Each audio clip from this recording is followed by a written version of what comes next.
As novas tarifas impostas pelos Estados Unidos sobre os produtos brasileiros voltaram a aumentar a tensão nas relações comerciais entre os dois países e abriram um novo debate sobre qual deve ser a resposta do Brasil. Enquanto parte das discussões defende que a reação imediata utilizando a chamada Lei de Reciprocidade Econômica, outros especialistas avaliam que uma resposta precipitada pode ampliar ainda mais o conflito comercial. Mas afinal, qual é a melhor estratégia diante desse cenário?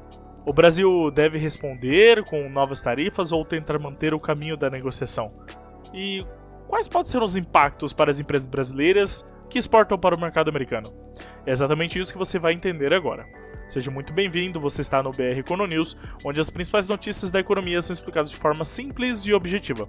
Bora para a notícia então? Segundo a análise apresentada pelo economista e ex-secretário do Comércio Exterior, Roberto Gianetti da Fonseca, este não seria um momento para decisões impulsivas. A avaliação é de que o especialista compara a situação a uma partida de xadrez. Antes de fazer qualquer movimento, é preciso avaliar cuidadosamente quais poderão ser as próximas jogadas do adversário e quais as consequências de cada decisão pode gerar. Outro ponto destacado é que, na visão do especialista, a discussão não estaria relacionada apenas ao comércio internacional. Segundo ele, as novas tarifas impostas pelos Estados Unidos teriam também componentes políticos e geopolíticos, o que torna a negociação ainda mais delicada. Isso significa que simplesmente apresentar argumentos técnicos sobre comércio pode não ser o suficiente para resolver um impasse. Diante desse cenário, foram apresentadas 4 possibilidades de resposta para o Brasil. A primeira seria aceitar integralmente as exigências americanas sem apresentar qualquer reação. Segundo a análise, essa alternativa significaria abrir mão de diversos interesses brasileiros em áreas consideradas estratégicas e por isso não seria vista como uma solução viável dentro da avaliação apresentada durante a entrevista. A segunda possibilidade seria manter o diálogo e negociar diretamente com os Estados Unidos sem adotar qualquer medida de pressão. No entanto, segundo o especialista, como a disputa teria motivações que vão além do comércio, uma negociação exclusivamente técnica poderia oferecer poucos resultados práticos caso exista algum tipo de equilíbrio entre as duas partes. É justamente nesse ponto que surge a terceira alternativa, considerada durante a entrevista como a estratégia mais equilibrada. A proposta seria adotar uma reação moderada, com eventuais medidas de reciprocidade direcionadas a setores específicos, sem promover uma escalada ampla da disputa comercial. A ideia seria utilizar essas ações como um instrumento para fortalecer a posição brasileira em futuras negociações, buscando concessões mútuas entre os dois países. Já a quarta possibilidade seria uma resposta muito mais ampla, com uma retaliação comercial de grandes proporções.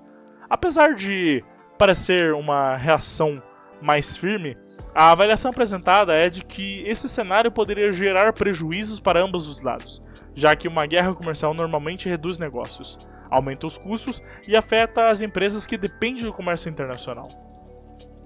Mas a discussão não ficou apenas nas possíveis respostas do Brasil.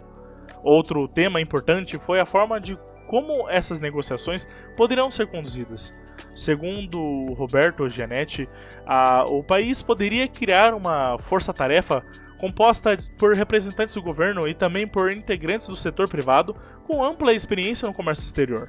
A proposta seria reunir diplomatas, técnicos e empresários em um único grupo responsável por conduzir negociações comerciais durante um período determinado. Segundo o especialista, países como o México já utilizaram modelos semelhantes em determinadas negociações internacionais, buscando combinar o conhecimento técnico do governo com a experiência prática de empresários que atuam diariamente no mercado externo. De acordo com essa visão, empresários envolvidos diretamente com exportações podem oferecer informações importantes sobre o funcionamento dos mercados, barreiras comerciais e impactos reais nas medidas adotadas por outros países, fortalecendo assim a posição brasileira durante as negociações. Outro tema citado durante a entrevista foi o debate em torno das chamadas terras raras, minerais estratégicos utilizados na fabricação de equipamentos eletrônicos, baterias, tecnologias militares e diversos produtos de alta tecnologia.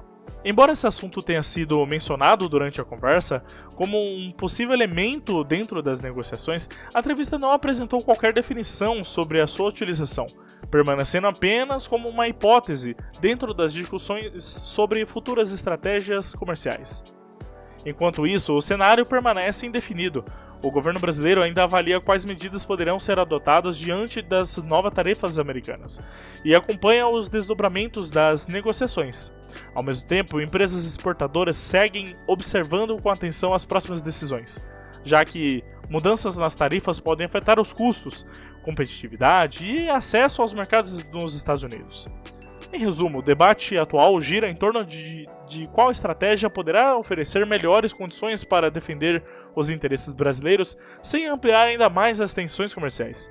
Segundo a análise apresentada durante a entrevista, uma negociação baseada em planejamento, diálogo e medidas proporcionais pode oferecer um caminho mais eficiente do que respostas imediatas ou escalada da disputa comercial. Eu vou continuar acompanhando todos os desdobramentos dessa disputa comercial entre Brasil e Estados Unidos e trazer as principais atualizações aqui no BR Econonews. Se você quer entender como decisões envolvendo o comércio internacional, economia e política econômica podem impactar as empresas, investimentos e o dia a dia dos brasileiros, aproveite para se inscrever no canal e ativar as notificações. Assim você acompanha as principais notícias de forma clara e objetiva baseada nos fatos. Eu sou o Breno do BR Econonews e nos vemos na próxima notícia. Até mais.